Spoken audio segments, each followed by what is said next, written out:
Olá pessoal, eu sou o professor José Júnior e falarei hoje das navalhas filosóficas. O material preparei e deixei com vocês, espero que todo mundo tenha lido.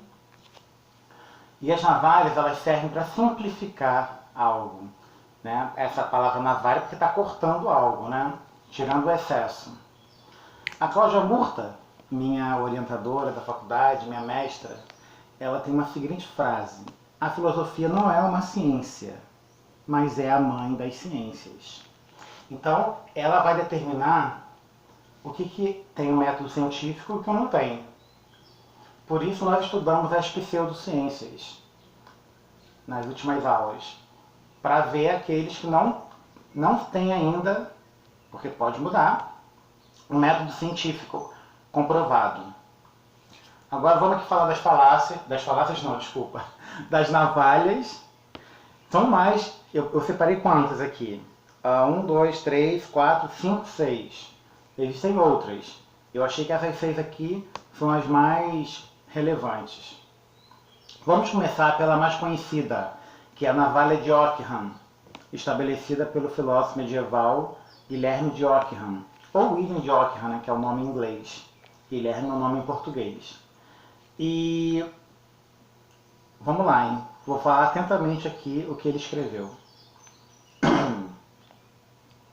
Ao confrontar diferentes hipóteses para explicar um mesmo fenômeno, há de se selecionar as que envolvem menos ações e complexidades. Traduzindo, numa situação que existem várias respostas, vamos selecionar a mais simples, a mais sensata, a mais lógica. Tudo bem? Eu vou usar um exemplo que eu já uso há muito tempo, porque é um exemplo pessoal meu. Eu morava numa cidade que tinha, num bairro na verdade, que tinha poucas árvores, muitos prédios, muito calor, tinha uma fábrica atrás da minha casa, e eu morava num lugar alto, no segundo andar, e o sol batia direto na varanda, ali da sala. Tinha um toldo que eu abaixava metade para evitar que o sol entrasse e ao mesmo tempo entrar um pouco de vento. Mas a porta ficava fechada, a porta era de ferro com vidro. Dentro de casa eu deixava o ar-condicionado ligado, ponto. O que acontecia? Quando eu fechava a porta, sem chave, né? Mas fechava mesmo, não estava encostada, às vezes a maçaneta virava e abria a porta.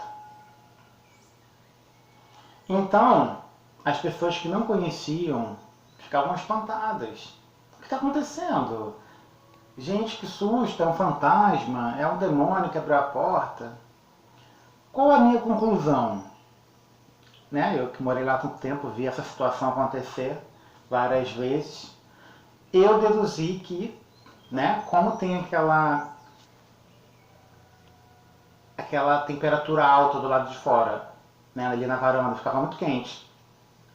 Tanto que às vezes eu tinha que ir para a varanda, eu sentia aquela pressão térmica de quem está dentro do ar-condicionado e depois vai para um lugar muito quente. Então eu acredito que as moléculas ali da porta de ferro se deslocavam e faziam com que a porta abrisse, né, a maçaneta virasse, junto com o vento, né, que poderia estar batendo ali e empurrava a porta.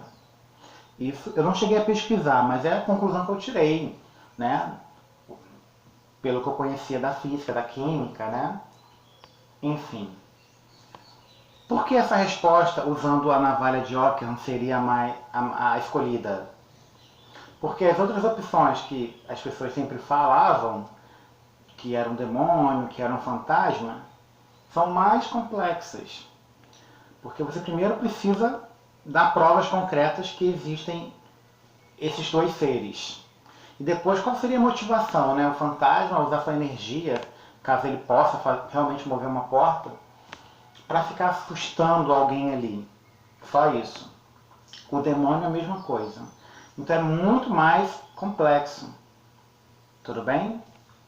Agora vamos dar um exemplo maior, que é das pirâmides do Egito. Não sei se vocês conhecem, mas tem um livro chamado eram os deuses astronautas, que levanta a hipótese, né, de que, é um livro lá do meados do século XX, que levanta a hipótese de que essas populações que viveram há muito tempo tiveram auxílio ou de astronautas que fizeram uma viagem no tempo para o passado, astronautas do futuro, ou contato extraterrestre. Então você pensa o seguinte, realmente, né, a galera entende que as pirâmides do Egito, assim como também tem, numa época próxima, as pirâmides aqui da América, dos indígenas, né, dos impérios indígenas, e na China também. Mas vamos focar ali na África, no Egito, que são as pirâmides mais famosas. Realmente, né, construídas aproximadamente 3.000 anos antes de Cristo, eles achavam que aquelas pedras enormes, como é que elas poderiam ser carregadas, já que parece que estavam bem distantes de onde foi construída, muito pesadas, como eles conseguiram aquele tipo de engenharia tão sofisticada para aquela época remota. Então eles colocam várias dúvidas de que essa comunidade, né, esse povo africano, não tinha uma capacidade de chegar àquele nível de construção arquitetônica.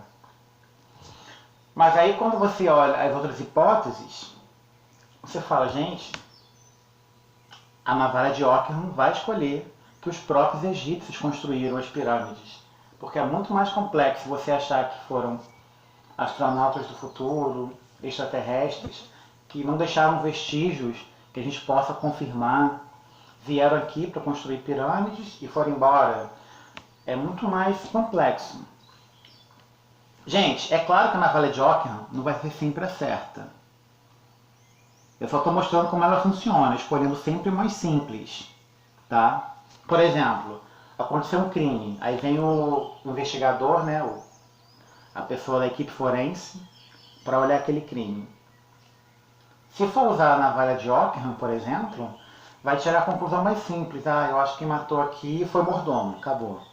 Não, a pessoa tem que ir a fundo, olhar todos os detalhes, né? Porque muita gente às vezes comete um crime e tenta ocultar o crime. Forja um crime para culpar outra pessoa.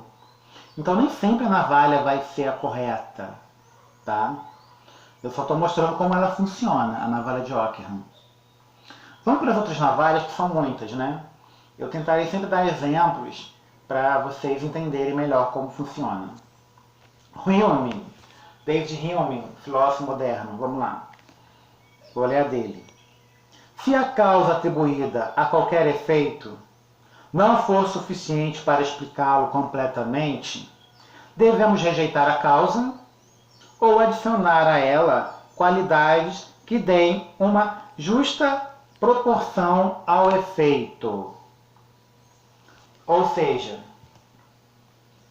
se tem algo aqui e as respostas não são suficientes para explicá-lo, você elimina esse algo ou elabora mais coisas para completar aquilo que está faltando. Já que a gente falou de pseudociências, e eu fiz vídeo falando de algumas delas, acredito que todo mundo já tenha visto, o primeiro que eu gravei foi aquele da astronomia versus astrologia.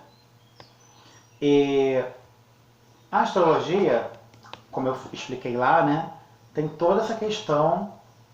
Vou citar a frase aqui de um amigo meu que era planetarista, ele trabalhou comigo no planetário, hoje ele estuda medicina. Bruno Rebeck. O que ele fala é o seguinte, ele fala assim: como planetas e estrelas tão distantes influenciam na vida, né, na personalidade e no futuro das pessoas aqui na Terra. Então eu pensei muito, falei, gente, que frase interessante que o Bruno falou, né, Bruno Rebeck. Aí você pensa o seguinte, existe todo um método ali da astrologia, né, que a personalidade das pessoas, o destino se baseia nas constelações, nos planetas, enfim. Aí você... No outro vídeo eu falei muito sobre isso, né? Que existiram vários testes e a astrologia falhou em todos, né? Pessoas que não se encaixam dentro daquele padrão, ou quando, né? É claro que a astronomia vai dar várias justificativas, que o ascendente influenciou para aquela pessoa ser diferente, a lua estava não sei aonde.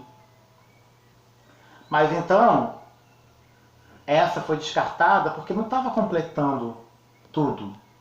Vamos trazer um caso mais recente. Quando a gente pensa na vacina que está sendo elaborada, né? São várias vacinas sendo elaboradas para combater o Covid-19. Demora, gente. Pode demorar anos para uma vacina ser realmente aceita, porque são testes feitos com muito cuidado, com muito zelo.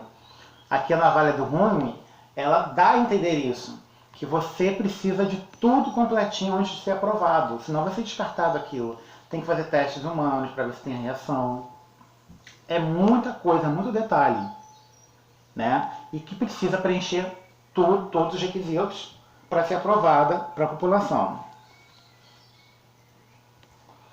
Vamos para o Hitchens, que era um jornalista, né? Aí ele já escreveu essa aqui mais recentemente, em 2003. Vamos lá. O que pode ser afirmado sem provas, pode ser rejeitado sem provas. Essa aqui também é interessantíssima, porque tem muita gente que coloca uma questão, não tem nada para sustentar aquela questão, e quando você questiona o fato de não ter nada para provar, a pessoa fala, epa, então me prova aí o contrário, né? E foi o que o Hitchens falou, ó, se você levantou sem nenhuma, né, sem nenhuma prova, então podemos descartar sem nenhuma prova. É o caso de alguns remédios que as pessoas levantam para combater a cloroquina, combater o Covid, que é o caso da cloroquina, da Anitta, que são remédios que estão querendo vender como se fosse uma cura para o Covid. Sendo que os especialistas, né, os cientistas, não aceitam, porque não tem provas suficientes para isso. Então é exatamente isso, se não tem prova, o nosso presidente falou assim, ó, gente, vocês não têm prova que funcione, mas também não tem prova que não funcione. É exatamente isso. Se não tem prova que funcione, pode ser descartado, mesmo sem prova que não funcione. Porque aí já vai cair numa falácia. Lembra que a gente estudou no início do ano lógica? E trabalhamos falácias? Tem uma falácia lá chamada inversão do ônus da prova. É quando a pessoa ela quer que você prove o que ela levantou. Então se a pessoa A levanta uma questão, ó, gente, existem sereias. Existem sereias? Não, me prova que não existe sereia. Você tem que provar que não existe. Mas espera aí, gente, a pessoa que levantou a hipótese que as sereias existem, então é ela que tem que levantar argumentos. Não eu que tenho que provar que ela está errada, né? Então essa falácia de inversão do ônus da prova, ela se encaixa muito bem na navalha do Hitchens, né? Se a pessoa levantou algo sem prova, pode ser descartado sem prova. Não precisa ter o trabalho de provar que ela está errada, tá bom? Agora vamos para a espada laser flamejante de Newton, né? A navalha do Newton, também conhecida como navalha do Adler, que ele fez uma parecida. Se algo não pode ser testado ou observado, não é digno de debate. A espada flamejante de Newton, claro, uma clara referência a Star Wars, até porque o pessoal da física tem muito isso, né? Newton era, né, um astrônomo, mas também era um filósofo naturalista. Acho que caiu aqui, opa, melhorou. Ele era um filósofo naturalista, o Newton. Então, essa ideia de espada flamejante é porque ele, enquanto as outras navalhas, eles estão cortando, né, como se fosse uma navalha mesmo, ó, estão cortando aí o excesso, cortando aí o que está errado. O Newton é como se a espada laser nem deixasse a questão ir para o debate. Entendeu? Ele nem chega a levar em discussão aquilo. Que os outros, eles precisam ouvir para fazer o corte, né? Navalha. Então essa espada laser é para mostrar que ele é tão radical que ele nem leva em discussão. Olha isso aqui. Se algo não pode ser testado nem observado, não é digno nem de debate. Então, em situações, por exemplo, que envolve coisas do mundo espiritual, por exemplo, em que você não pode observar, não pode testar, o Newton não vai nem debater, ele não vai perder tempo debatendo. Nós sabemos que na história da filosofia existe uma área que debate muito questões metafísicas, como da existência de alguma divindade, enfim. Mas o Newton ele nem leva. Lembrando, gente, que a filosofia, vocês verão no próximo vídeo, né, que a gente trabalha com teoria do conhecimento, ela vai estar encaixando os seus conhecimentos em cada lugar. Aqui a gente está falando do conhecimento científico. Mas tem o conhecimento dogmático, que envolve religião, fé. Tem o conhecimento relacionado ao empirismo, né, que é o senso comum. Enfim. Tem o racional, que é o da filosofia. Então, o que acontece? Se estamos aqui dentro da área dos cientistas, eles não vão aceitar, por exemplo, qualquer hipótese que envolva a fé. Então ele está cortando, ó, se não dá para ser testado nem provado, não vamos debater. Então é como se ele fosse assim, como pensam os agnósticos, né? Eles não rejeitam nem aprovam, eles apenas não debatem. Você não tem como provar que sim nem que não. Então eu acho assim, então por isso é muito radical, né? Porque ele nem chega a discutir a questão. Quando ele vê que não tem como provar e debater, cortou aquilo. Cortou esse assunto. Penúltima navalha, do Popper, também um filósofo contemporâneo. Para uma teoria também igual o Hitchens, né? Porque o Newton não é não, gente. O Newton não é contemporâneo, o Newton é moderno. Vamos lá para o Popper. Para uma teoria ser considerada científica, ela deve ser falseável. Ou seja, ela não tem toda a certeza da verdade. E isso que é interessante, né? Voltando para a questão dogmática. Aqui no sistema dogmático, a pessoa acredita num livro, geralmente é um livro, né? Um livro sagrado, em que tudo que está escrito ali a pessoa acredita como verdade, irrefutável. E o cientista, muita gente às vezes acha que alguém olha para a ciência como olha para a religião, mas não é. A confiança do cientista na ciência é como se fosse assim, ela pode ter falhas, mas ela vai ser melhorada com uma ciência melhor. Aquela ciência ali, ela vai ser melhorada quando a tecnologia melhorar, quando algum cientista perceber a falha, né, e criar métodos que possam ajustar a ciência anterior. Então essa é a diferença. Então, ela é digna de falha. Então, os cientistas reconhecem que aquilo ali que está em evidência, que está sendo aceito por enquanto, ela pode depois ser refutado, ser descartado, porque uma tecnologia melhor pode surgir, uma ciência melhor pode surgir e reconfigurar aquilo que foi colocado, como a gente já viu em vários momentos da história da ciência.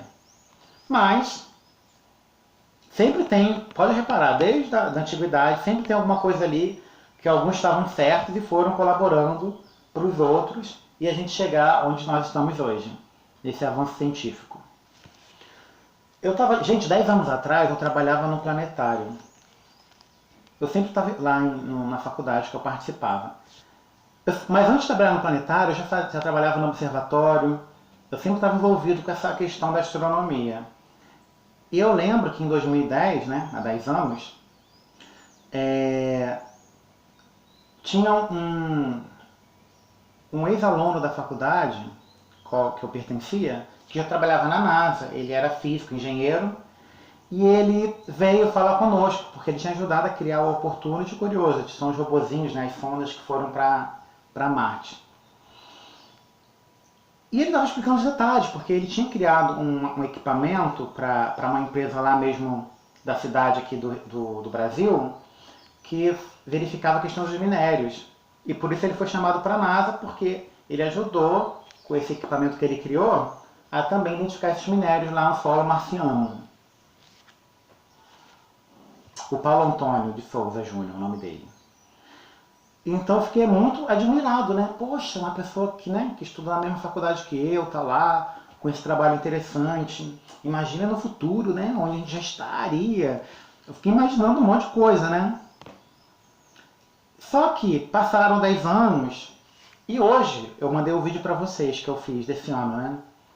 Tendo que gravar vídeo explicando para pessoas conhecidas o porquê a Terra não é plana, gente, que a Terra é esférica. No vídeo do terraplanismo que eu gravei para vocês, eu mostrei, eu usei a astronomia, né? Porque a informação que ele tinha que essa teoria nova do terraplanismo foi criada por um estadunidense. Então lá eles sabem que tudo gira em torno da estrela polar. Depois, quem não assistiu esse vídeo, assiste, gente, do terraplanismo. E aqui no sul, eu mostrei para ele que numa noite, onde tem o Cruzeiro do Sul, você observa que ele gira em torno de um ponto. Todo o céu gira em torno de um ponto aqui no sul. Só que o Cruzeiro serve como uma forma de seta, sempre apontando para essa região. Então, se lá no norte tudo gira em torno da estrela polar, e aqui tem esse ponto, tudo gira em torno, você entende que a Terra é uma esfera e tem duas, né? E tem o eixo em dois lugares, no sul e no norte, que o céu sempre gira em torno daquilo. Não sei se ele viu o vídeo, mas eu falei com ele pessoalmente. Depois eu gravei o vídeo porque ele, né, continuava acreditando no terraplanismo. Não sei se ele mudou de ideia, acredito que não. Mas assim, a gente fica pensando, poxa, 10 anos atrás a galera estava no patamar e agora eu estou tendo que fazer vídeo explicando uma coisa tão óbvia, que já foi refutada lá na antiguidade. O Aristóteles, né, que é um astrônomo africano, que fez toda aquela questão de pegar um pedaço de madeira, que é o relógio solar, fazer aquela medida lá no Egito, né? O Aristóteles nasceu onde hoje seria o país de Líbia, ali no norte da África. Mas o teste que ele fez foi no Egito, né? Na cidade de Siena e Alexandria. Porque em Siena todo mundo sabia, na época, né?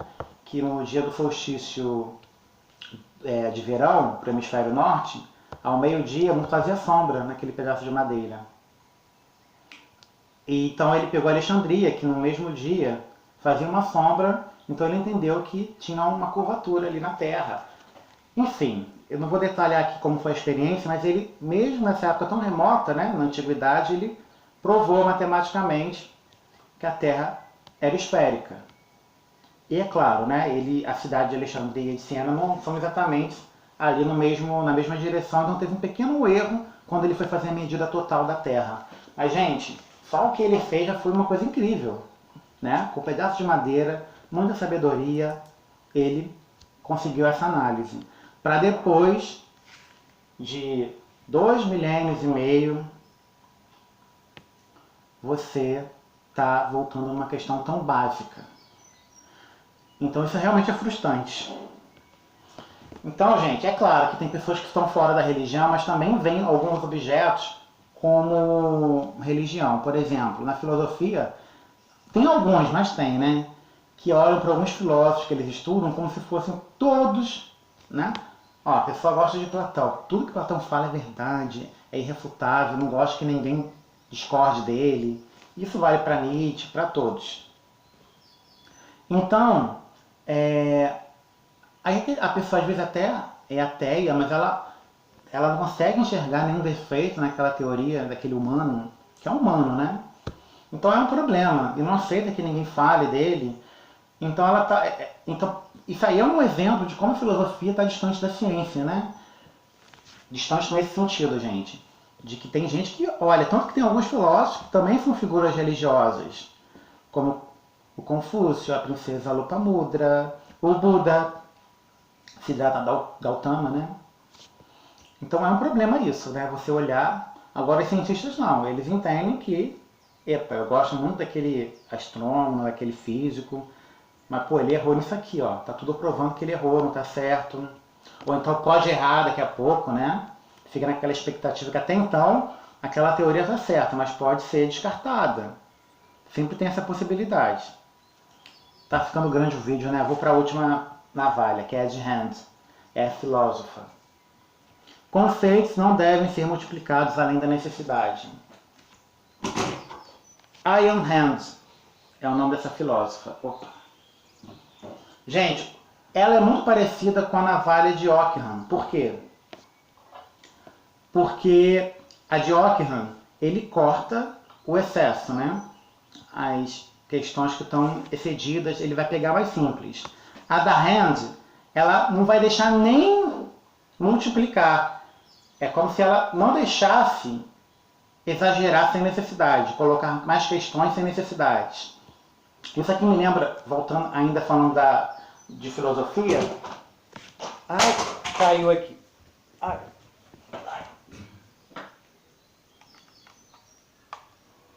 Voltou? Voltou. Agora voltou até mais alto. Então, gente, fala aqui na filosofia, a Hand, o que ela fala?